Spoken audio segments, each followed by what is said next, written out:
शिक्षाप्रद कहानी। ऐसी बहू सबको मिले, शिक्षित भी हैं और संस्कारी भी।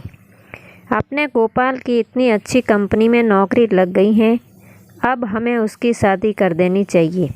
घर में बहू आने से रौनक हो जाएगी। लक्ष्मी के रूप में जब बहू आएगी तो उसके पायल की छन छन से घर गूंज उठेगा। माया जी ने मुस्कुराकर पति जगदीश से कहा।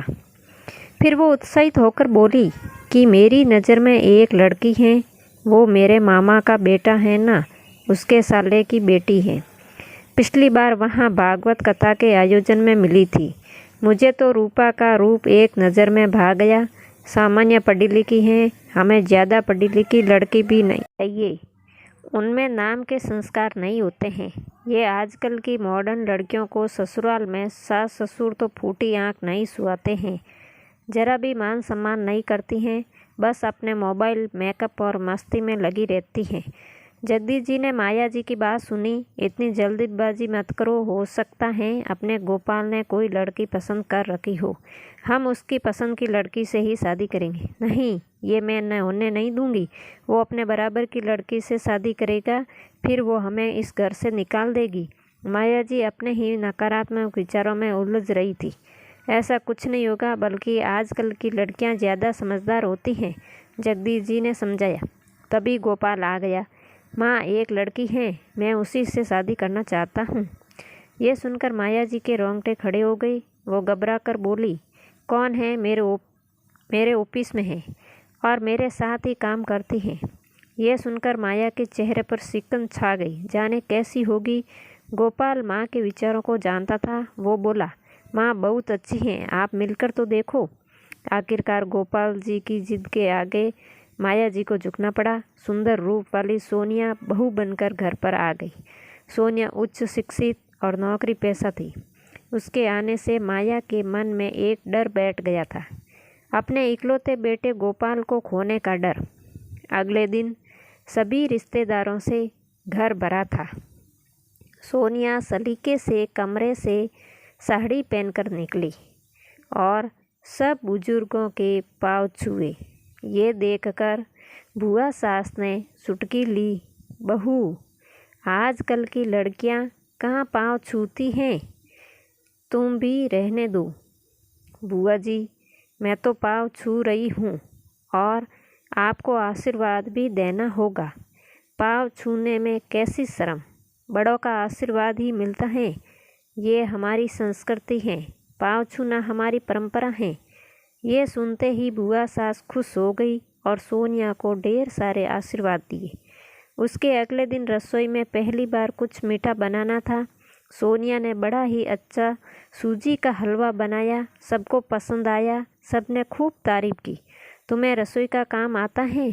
ज़्यादा नहीं, पर मेरी माँ जब भी लड्डू गोपाल जी के लिए ये सूजी का हलवा प्रसाद में बनाती थी, मुझे बहुत पसंद आता था। मैंने भी माँ से सीख लिया। मम्मी जी, काम सीखा हो तो हर जगह काम आता है। सोनिया ने माया जी का दिल जीतना शुरू कर दिया। ऑफिस वो वेस्टर्न या सूट पहनकर जाती थी, पर जब घर में त्योहारों या किसी सामाजिक समारोह में जाना होता था तो पारंपरिक कपड़े पहनती थी। खूब सजती संवरती थी। एक सुबह माया जी के पूरे बदन में दर्द हो रहा था। सोनिया ने मालिश वाली को फ़ोन करके बुला लिया। मम्मी जी, आप थक जाते हो, ज़्यादा नहीं तो सप्ताह में एक बार पूरे शरीर की मालिश करवा लिया करो।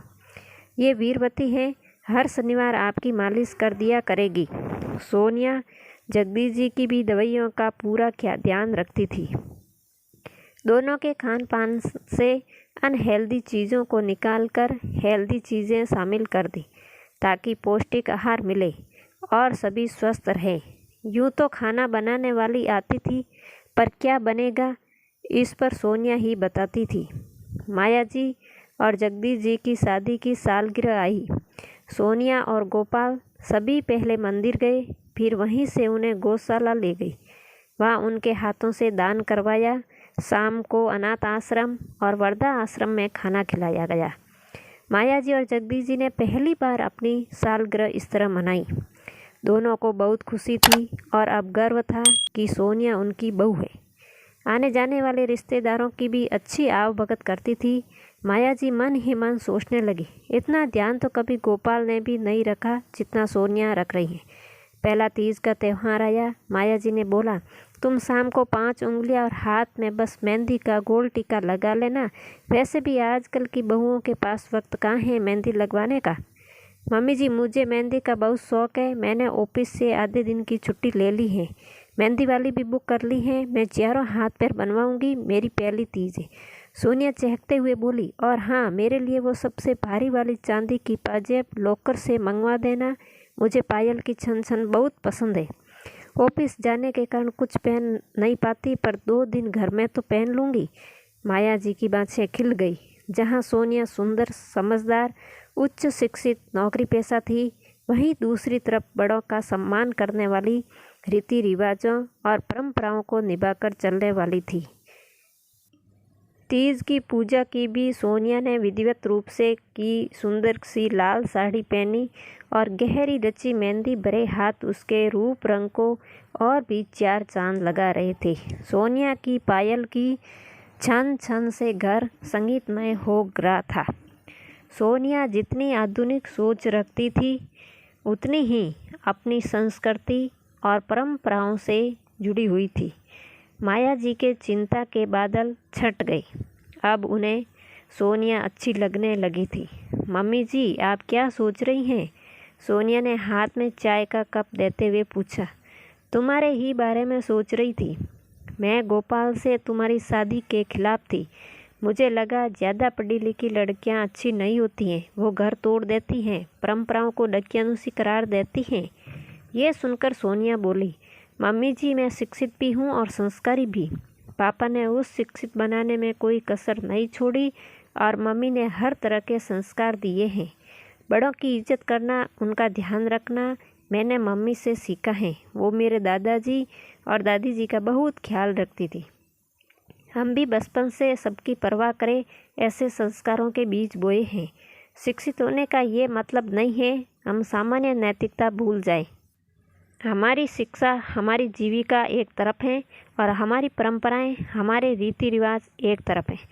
शिक्षित होकर मैं आत्मनिर्भर हूँ। मुझे अपने पैरों पर खड़ा होना संतुष्टि प्रदान करता है। जीवन में संस्कारों का भी महत्व है। संस्कार जीवन में मर्यादा बनाए रखते हैं। परिवार में सबका ख्याल रखना, बड़े बुजुर्गों को मान सम्मान देना, ये सब संस्कार मेरी मम्मी ने मुझे दिए हैं। हम जीवन भर साथ रहेंगे। मैं आपके गोपाल को कभी आपसे नहीं छीनूंगी, बल्कि मैं आप सबसे जुड़ने की कोशिश करूंगी। सोनिया के मुंह से ये सब सुनकर माया जी निहाल हो गई। ऐसी बहू सबको मिले, ये कहकर उन्होंने उसकी बलैया ले ली।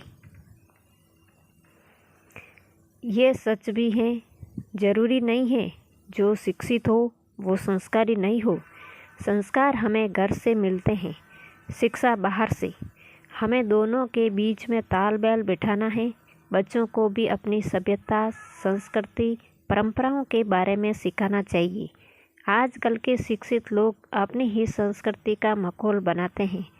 किताबी ज्ञान के साथ व्यवहारिक ज्ञान भी देना जरूरी है।